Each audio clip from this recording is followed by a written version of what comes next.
It's your boy Lankway Warrior Kamal, and I'm back with another video. And I'm going to be reading from this book right here.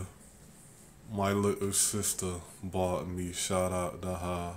And the chapter I am going to be reading is called Crossing the Line. In the 2008 Summer Olympic Games in Beijing, China, Michael Phelps was aiming to win 8 events.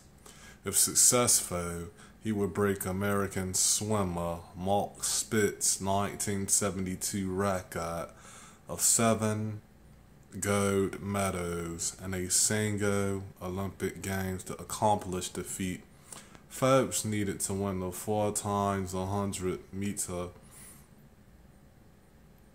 freestyle relay, which consists of 4 swimmers from each competing contrast team, each swimming 100 meters of the freestyle, or 2 lengths of the pool down and back.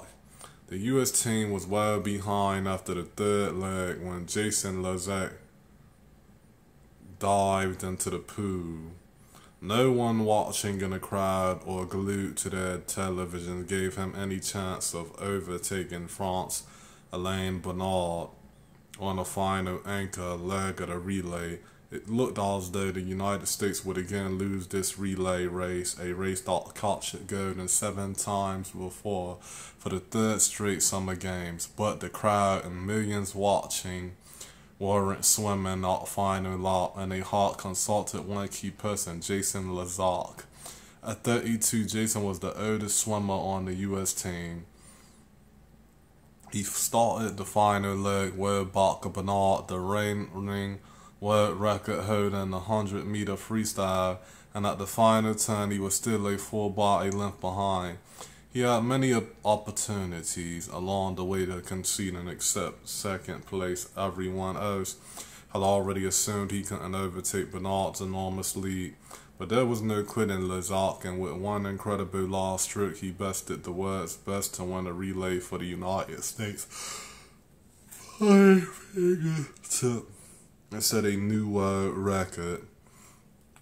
And Michael Phelps, with the help of his teammates, went on to achieve his goal, as I recall hearing an interview with Lezak. After the race, he didn't think he would have caught Bernard in an individual race. This deficit was too big. However, because it was a relay, Lezak felt he was swimming for his teammates, so he couldn't just give up. We need to feel that same way. We're doing what we're doing for the Lord, so we can't just give up.